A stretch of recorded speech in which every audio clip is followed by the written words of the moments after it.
The garage door won't close all the way.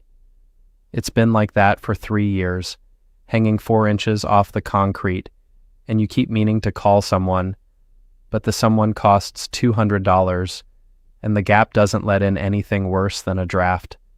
So you leave it. You leave a lot of things.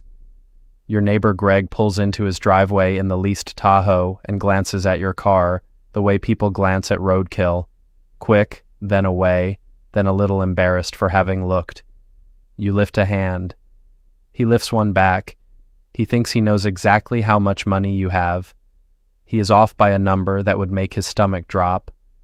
That's the whole story, right there. Not the car, the number nobody can see. Hold on to that. Because everything that follows is about the distance between what you look like and what you actually are. You are 31. You make $68,000 a year as a mechanical drafter at an HVAC firm outside Columbus, and you drive a 2011 Honda Civic with 141,000 miles, and a cassette adapter you use for a phone you refuse to replace. The phone has a crack running corner to corner. You've named it privately after a bone you once broke. This is the first thing you should know about the person you're about to become. He thinks he's being smart, and for most of this decade he is right, and one of the times he is wrong will cost him something he can't buy back. Here is where the money is. $682 a month, gone the moment your paycheck lands, before you can see it, before you can want it. It goes to a Fidelity account and a Roth IRA, and it buys the boring thing, a total market index fund, the one that owns a sliver of everything and promises nothing, except that it will match the whole ocean instead of betting on one wave. You set this up at 26 after reading a used paperback you bought for $1 at a library sale, and you have never turned it off. Not once. Not the month the water heater died. You showered at the gym for 11 days instead. Automation isn't discipline. It's admitting you don't have any, and building around the shortage. Greg leased the Tahoe that same spring, $710 a month. You remember because he told you the number the way men tell you numbers, when they want you to know they can afford them. You said it looked great. It did look great.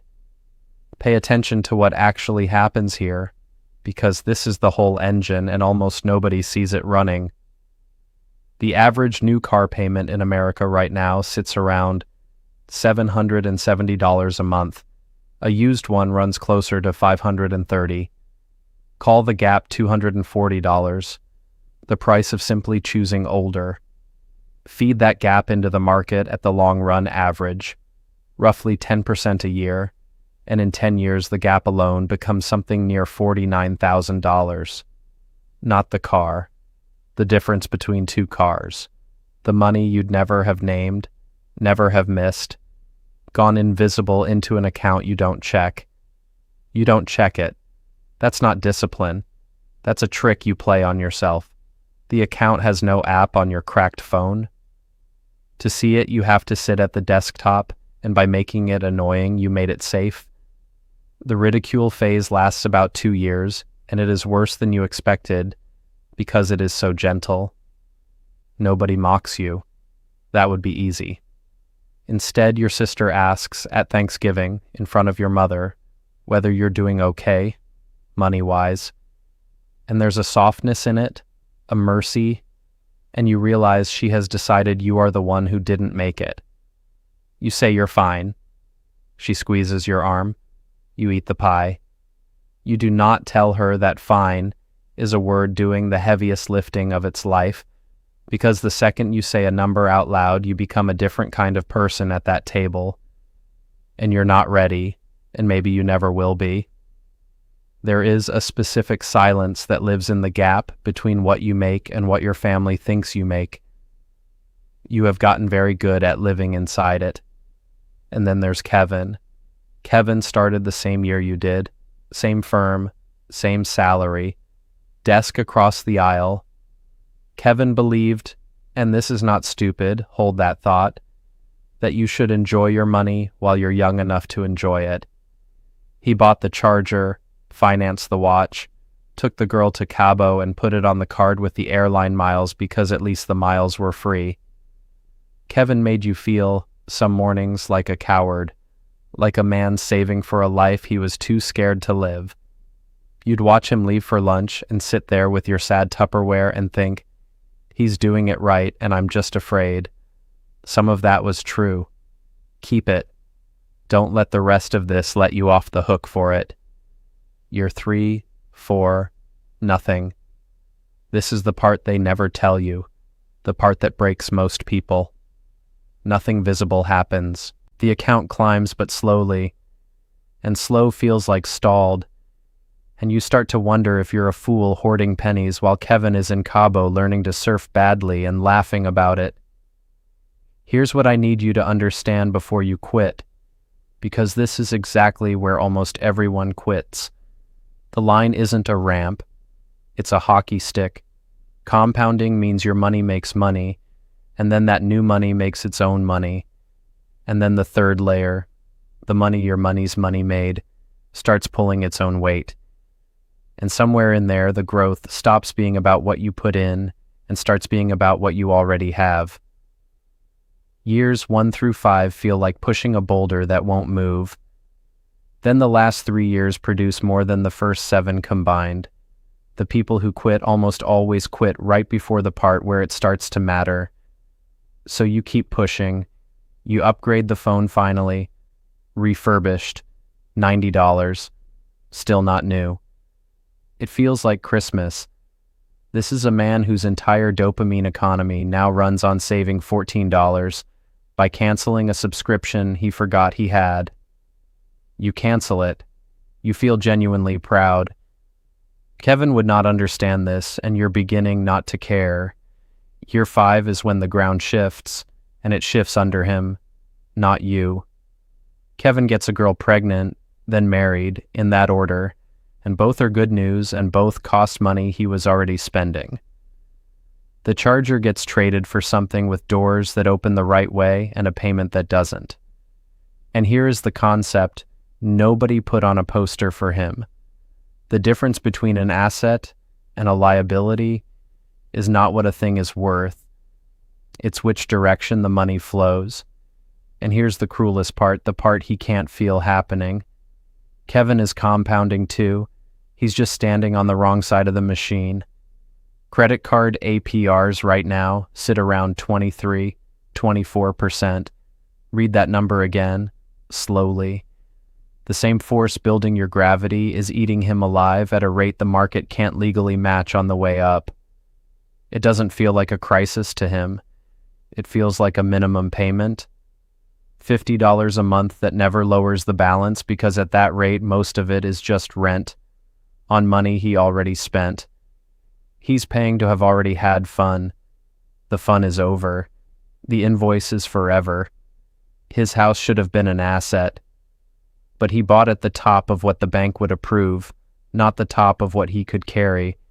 And the mortgage plus the taxes plus the second car plus the daycare turned a 6-figure household into a machine that converts income into survival with nothing left over. He makes more than you now. He has less than nothing. Both of those are true at the same time, and that's the part that would keep you up if you let it. You do the math on him once, at a barbecue without meaning to, watching him stress about whether the AC unit will make it through August. You realize his net worth is negative, and his smile is not. You feel something ugly and then something worse than ugly, which is tenderness. You love the idiot. You say nothing.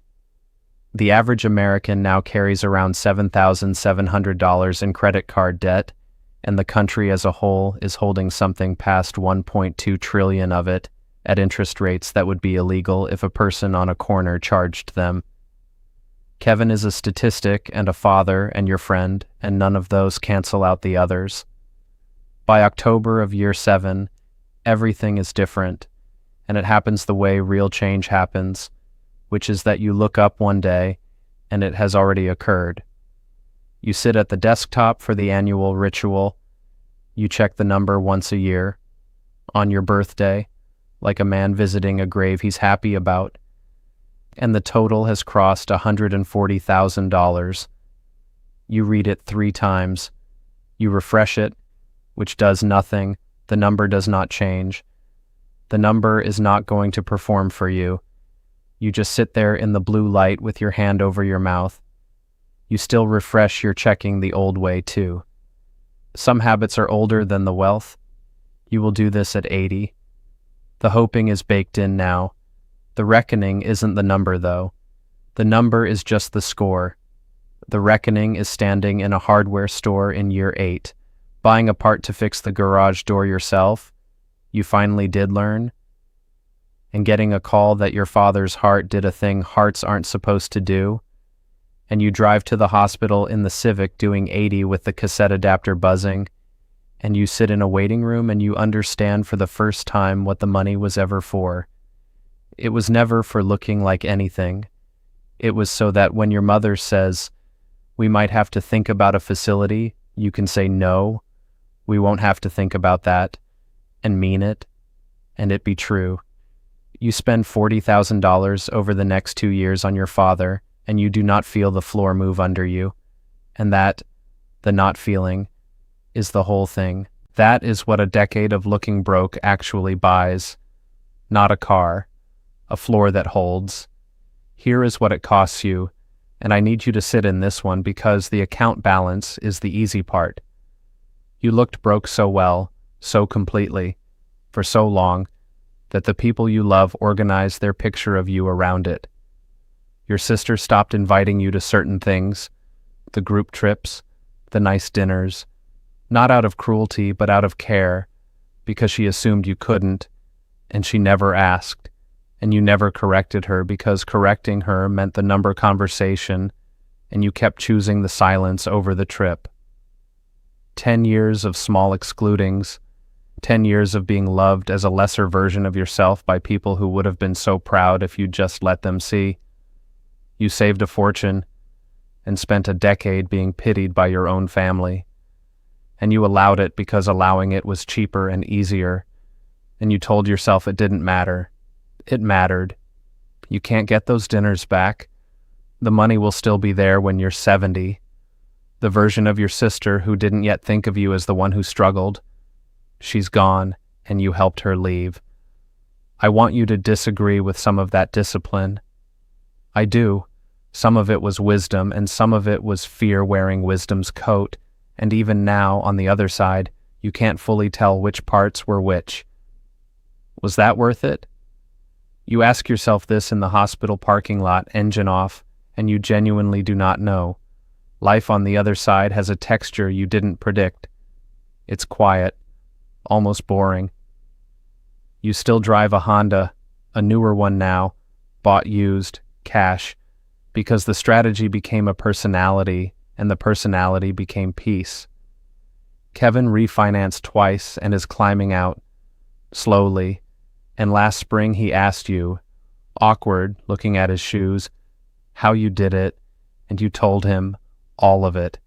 Every number, and it was the first time in a decade you'd said the numbers out loud to anyone, and it felt like setting down something you'd been carrying so long you'd forgotten it had weight. He's paying himself first now, $200 a month. It's not much, it's everything. You didn't tell him that part. He'll find out around year 7. Somewhere across town, Greg is signing the lease on the next Tahoe. He does the paperwork fast, barely reads it, because he's done this before and the payment is just a fact of his life now. Like weather, like Tuesday. The finance guy slides the pen across the desk. Greg signs without looking up, and for 1 second, just one, he thinks about the guy on his street with the busted garage door and the old car, and he feels, God help him, a little bit sorry for you, and then the pen is down and the keys are in his hand and he's already forgotten your name.